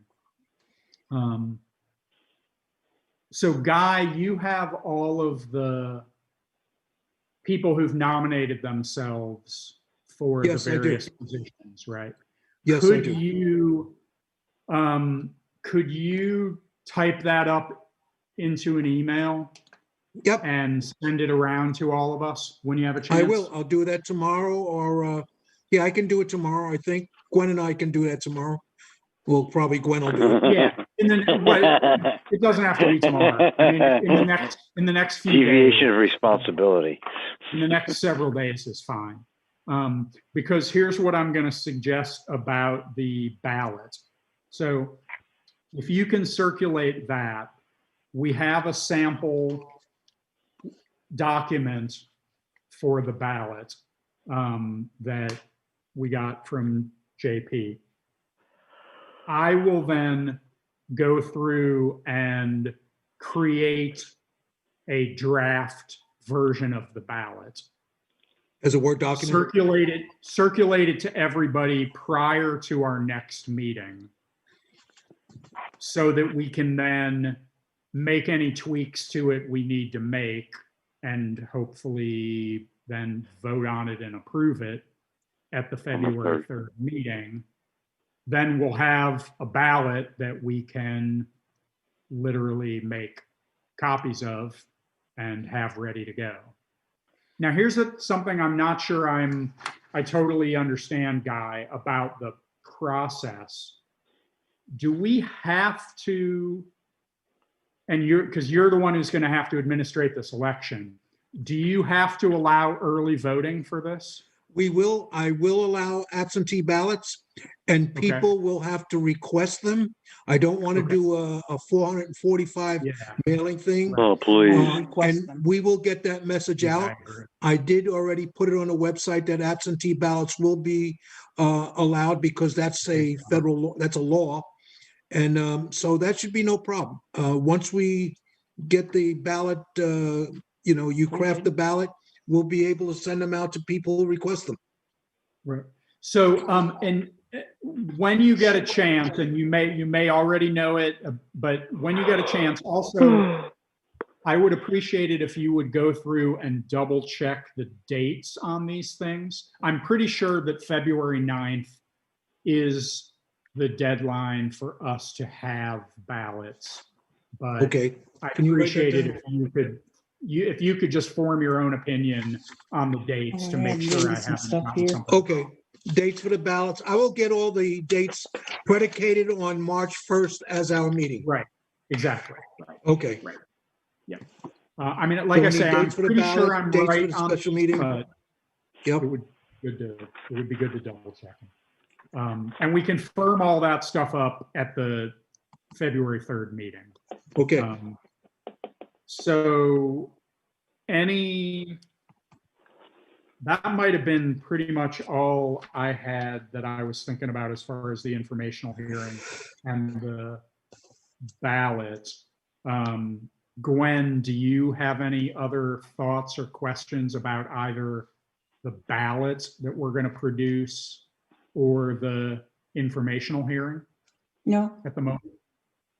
Okay. Bruce, what about you? I'm all Any set. I'm all questions or set. thoughts about that? Okay. Nope, all set. All right. Let's move on. Okay. Okay. Moving on quickly to the town report. I haven't looked at it yet, but I will. Guy, thank you for sending me your stuff. I'm I'll tell you right now, the select board report will be fairly brief in comparison to what they may have been at times in the past. I haven't thought much about it, but I need to think about it because I have to do it in the next week or so. Once I've written something, I'll send it to you guys for you to read and tell me what you think. Okay. But I haven't even really thought about it yet, but it'll be brief. Yeah, quite well, frankly. it's, And that's okay. I mean, that's fine. Yeah. it'll be what it'll be. Yeah. I guess one other thing I'll say about the town report. I haven't talked to the printer yet about this, but once I get, here's another thing. Guy, when you have a chance, can you send me, like you did last year, a CSV file of the voter records? The voter Because I checklist? need voter checklist. Yeah, I need people's mailing addresses. Okay. I need the people on the voter checklist and their mailing addresses Okay. to be able to use for the data file for their mailing. Yep. Once I get to the point of having things ready for the printer, my plan had been last year, we mailed all of these standard pre-sort, which is the cheapest way you can mail them. And it saved us, I don't know, 100, 150 bucks maybe. This year, I'm not sure that's going to be a good idea because my understanding of standard pre-sort is that the post office can just kind of ignore standard things until they feel like it. And that might be a real problem this year. So it's possible that the town report may end up costing us a little more than we were expecting because we might have to mail these first class. Those costs can be absorbed by the Secretary of State if we submit a, Yeah, yes. that's right. The increase to that cost would be, that's a very good point, guys. Yep, a that's very a good tech, point. that's but we true. should We just we count could on get going reimbursed. first class, the best way, the fastest way, and we'll get Yeah. reimbursed from the state. That's a great, thank you for pointing that out. That's a great idea. That's great, yeah. Okay, so all the more reason we'll definitely do that. Can you mute it? It doesn't amount to a lot of money, Mute but it for a it's second. something. Okay, so that's it on the town report. Moving on to building update. Bruce. what do Okay, you- everybody hold on to their seats. I'm gonna rip right through this, hopefully. Good, thank you. Would appreciate it. Welcome. I'm not going to read through that section 15 of the lease. Basically, I made the point was made when the agenda change was discussed. Basically, what it says is what I've been trying to get away from is being this on-call stuff that's costing us phenomenal amount of money when they're paying $60 a day for that building based on a 30-day month. So I'm trying to put an end to that. Okay, saying that, you all heard my analysis last time about the 3 cars and the 3 different facets of people that I'm trying to get to cover that building. Okay, Yes. in saying that, I haven't gone anywhere near Sandry since we discussed it about the gas. Now, the other 2, Pete Noble has completed the work on the heat, and it looks like it's running great at this point. I don't need to get long-winded about that either. We're going to get another bill from him from probably $200 is my guess. Guy, warning, that should be coming. And I saw the bill today from Scott Bovat for $200. I'm going to explain that real quick. We were having a continuing problem with the maintenance of that goddamn water system. Watch your And, pardon me? Question? Watch your language, please. We're being. Oh, yeah, recorded. okay. Well, yeah, I can do that. I can say goddamn. Anyway, now, in saying that, Scott Bovat and I talked for 25 minutes about 3/4. When was it? Today's Wednesday? Monday. And we talked it out really well. And we've been in ongoing discussions on how to handle this damn water system. I took the God out of it. So anyway, he came up with the idea of somebody else maintaining it if they're trained. I've talked to, and that's an idea. I talked to Mark about it. He's interested. We haven't concluded whether he's going to do it yet because it's based on some of the details, but it's not rocket science to take those tubes off, re-clean them, and put them back together. And by Mark helping us out, it would save us a considerable amount of money. So we're pursuing that. If that wasn't the case, we would have to put in another system to back up that UV system. That would be at least $3,000 to $5,000. So after thinking about it over a night or two, I thought the best way was to see if Mark or somebody else could involve themselves into maintaining it. Bruce, happy to go over there and see if something's starting to go wrong. Last weekend, after we had all the power outages, both alarms were on. And it had to do with the power outage and sediment or whatever the hell went wrong. They had no water. Scott Bovat came over on Monday the 18th and straightened it all out and submitted a quick bill for $200. I'm trying to stabilize that part now, and which I just said. So if Mark goes along with it, everything works out okay. Scott's going to train him, and Mark is not going to be so much on call, but if I got a red light or two going on, he's going to get a phone call. We've already kind of talked about that. And he'll come over and clean the tubes and the bulbs and stuff and whatever we got to do in order to get back to a clear light on the 2 sides of the water system. That's it, I believe. Yes. Okay. That's the whole story. Unless anybody has a question. No. Oh, I'll just one last ask thing. I just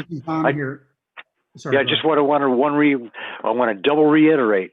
I'm really trying to get away from this. I've told her that, Olivia, of this on-call stuff because it's extremely expensive for a lousy $60 I didn't say this to her, $60 a day that we're getting for rent for that building based on a 30-day month. That's it.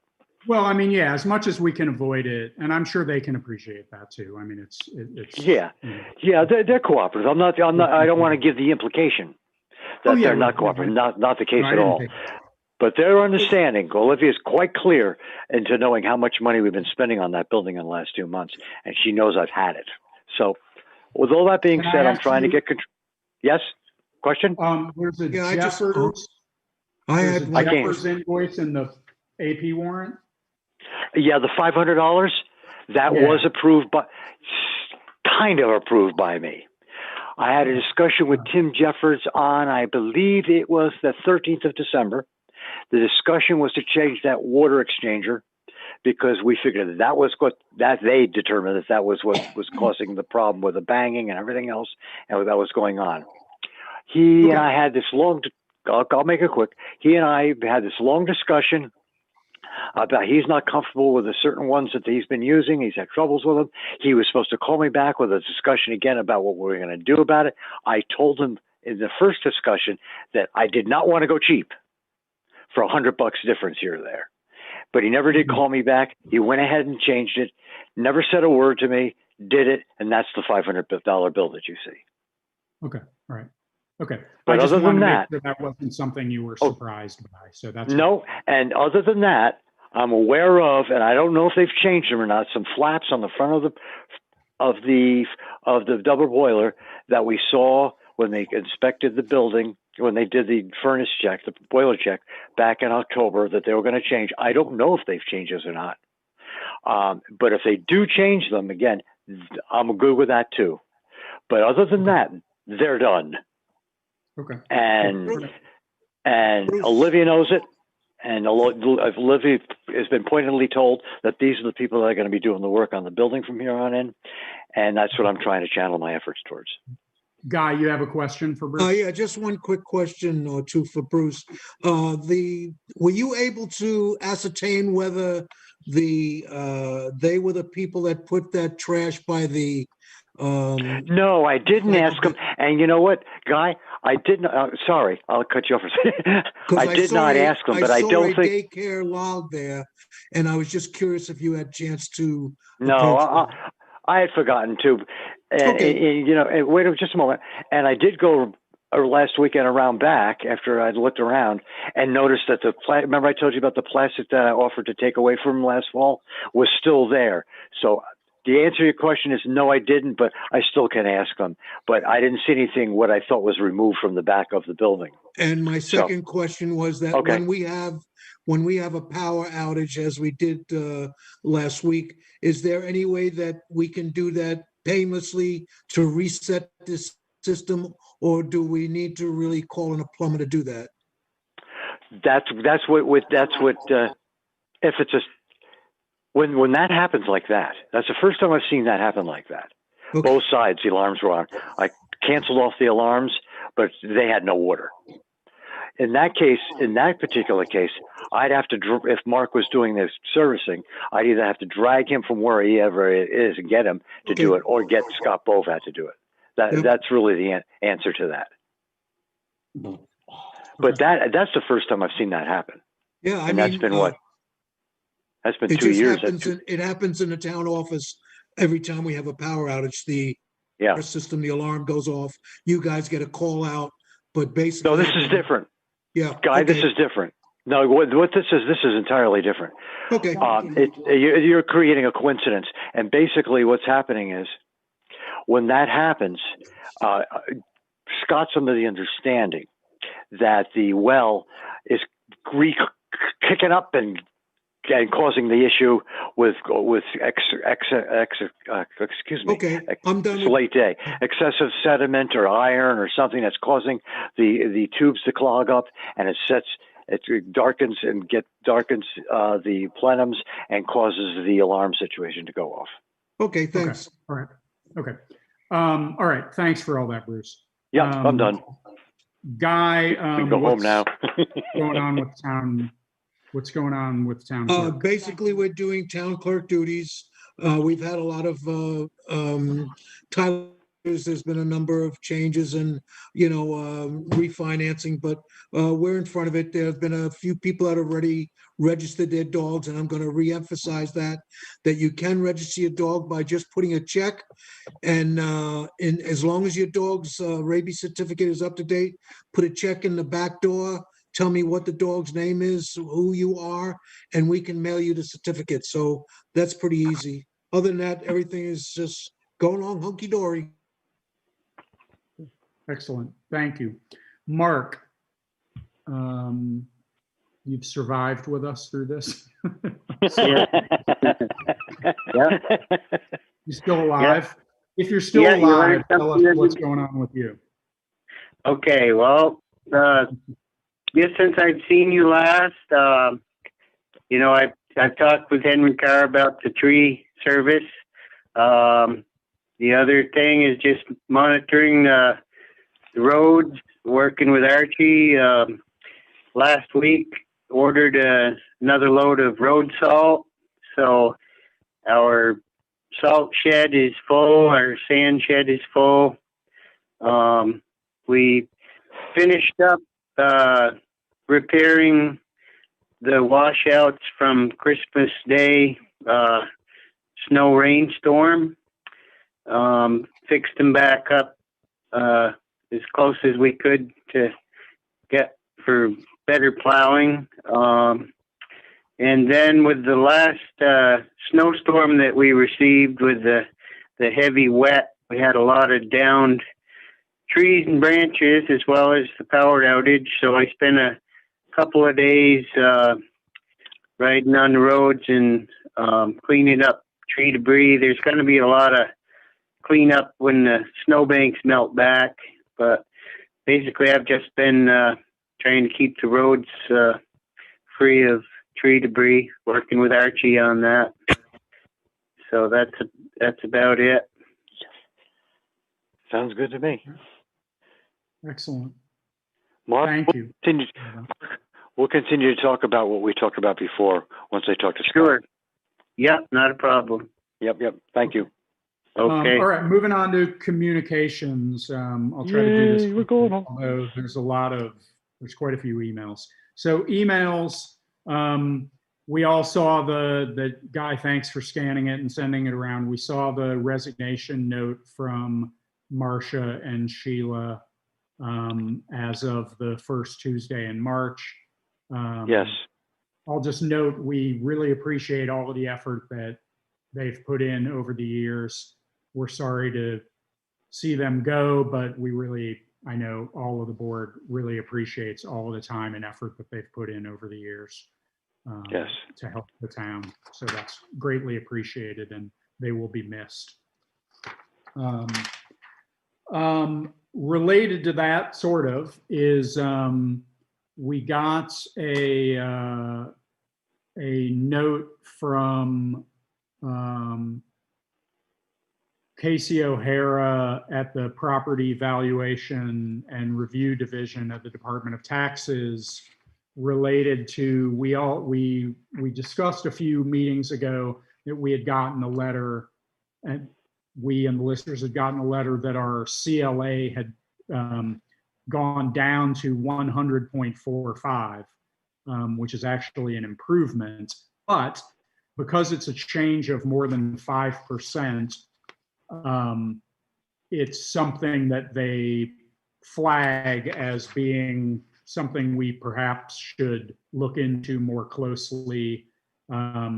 They sent sort of a standard letter about things we might want to consider if we haven't had. Do we know when the last real reappraisal was? Yeah. 2007, wasn't it, Guy? 2007. Okay. Yeah. I mean, so, to their point, they say if your last full reappraisal was more than 10 years ago, we strongly recommend a complete reappraisal. I'm not Let them pay for it. saying we get to that point.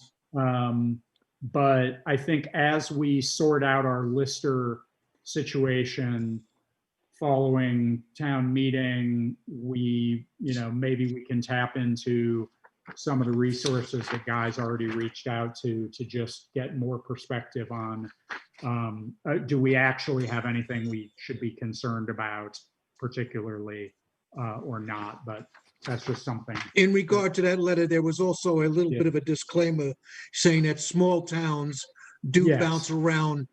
Yes. And, you know, I think we're in relatively good shape.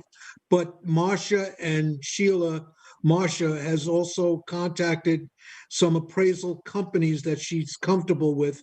And there's a 2 or 3 year waiting list, and we are on a waiting list. In the event we need to do that. For them to reappraise? Okay. Yes. All right. And how much money do we have now? I think about 18,000, I think. I'm speculating, but it's a considerable amount that should cover most of the appraisal. Okay. Okay. Anyway, moving on with emails. I got an email from both our Margot, who's our project manager on the salt sand shed, and also I exchanged another email with Chris Hunt from VTrans, who's the VTrans project manager on that project. We have to get a certification on the right of way from an attorney. So we need to send the complete plans to an attorney and get them to sign off on the fact that we own, that there's no property rights issues or right-of-way issues related to this property or the construction. It's a requirement of the grant that this be done by an attorney. It's not something that we can not do. Guy, I honestly can't remember who we last used as an attorney. We used, what's her name? Lori? Yeah, Lori Rowell, and we also used Bob Fisher. I guess I'm a little concerned about, you know, why we have to do that when we have given the engineer the deed for the property that says, look, see there, but whatever. Well, that's, yeah, I specifically asked that question of Chris Hunt from VTrans, but the thing is, remember, this is a federal grant that we received for doing this. And there are requirements for process that probably don't make sense in lots of cases, but that doesn't change the fact that that's a requirement. I asked him that and said, is there really do we really have to incur this expense and delay when there's no reason? He said, unfortunately, it's a requirement. Maybe we should ask Ron Bell if he has anybody that he might think that, you know, is well-versed in this. You know, an attorney's name maybe, but that's, you know, at $300 an hour, it's a little more than I thought we would have to do, but that's what it is. Okay, when you get a chance, can you email me the whatever contact information you have for these attorneys? Sure. And I'll send you Lori Rowell and Bob Fisher. And like I say, you might want to just give Ron Bell a call and see if there's any attorneys that he recommends, you know, that may be well versed in this and maybe hopefully know the pattern that they have to use. Title search, I don't know. It's basically a title search. Yeah, I think so, essentially. There's a form letter that they have to basically sign off on. Yep. That details what they're attesting to. Okay, yeah, if you can send me that, and then I'll ping Ron.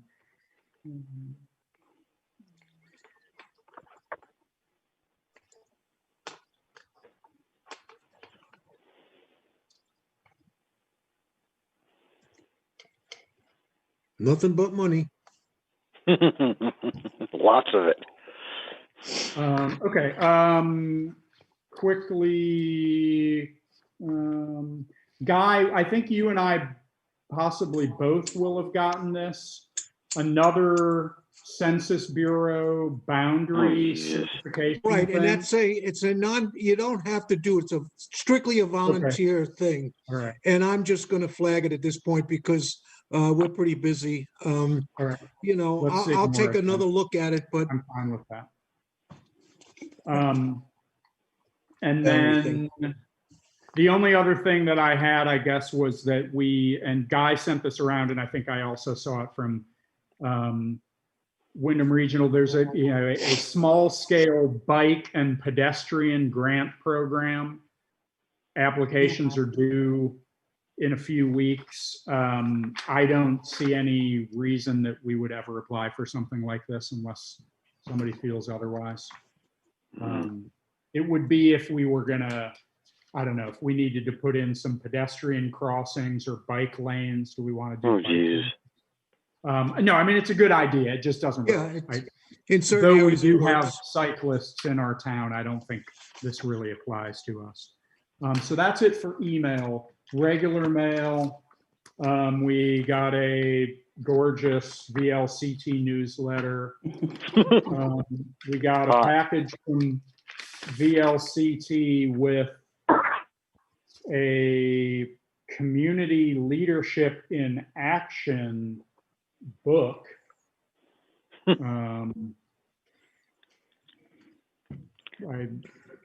I guess this is a print book that we can keep here for people to look at about community leadership. Back in the envelope. Then we have, well, something for Shelby, which she still hasn't picked up. Would you We just got remind something- her? If you see her? I'm not, she's not on the, Oh, okay, yeah, that's right. yeah, I'll I'm send not her an sure email how- tomorrow. yeah. Send Shelby an Um, email. We got a letter from Comcast about if we experience For her mail network, in that clipboard, if we right? experience network problems, this just tells us who their contact people are. Yeah, we get that letter every year. Yeah. There's a letter, oh, this is the resignation from Marcia and Sheila, the physical copy of it. We got a application for right-of-way access from Sam Bourne.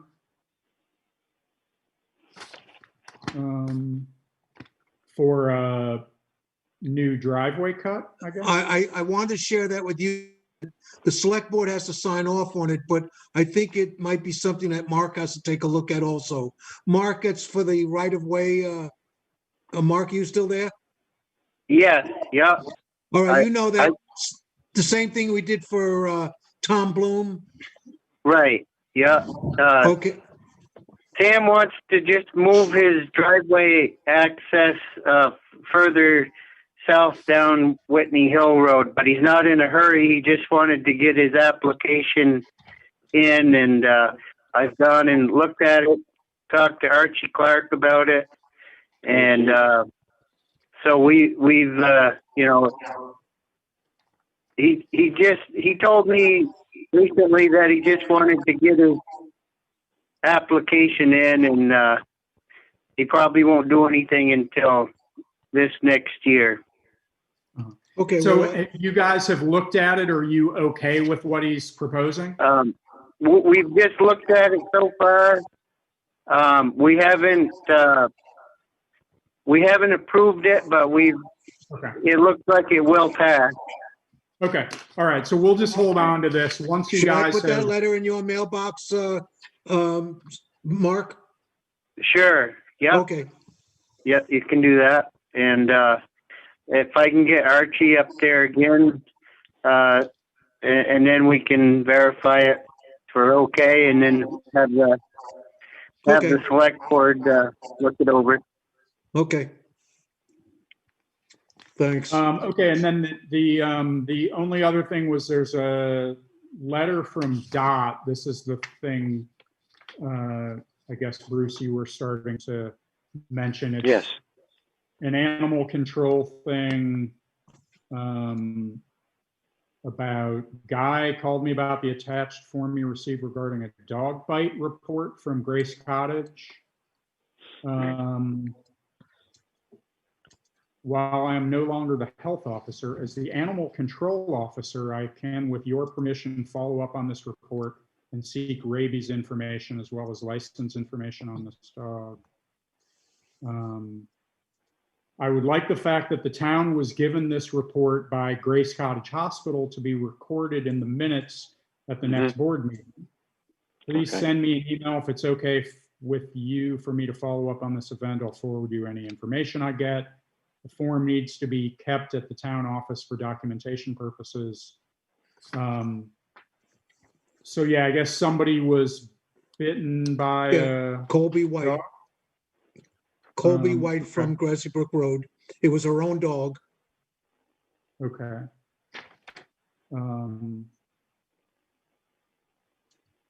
Okay, yeah, so I'll email Dot to say, yes, please follow up on it.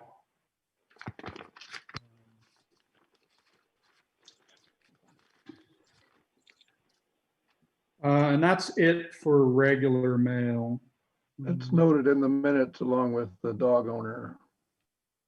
Thank you.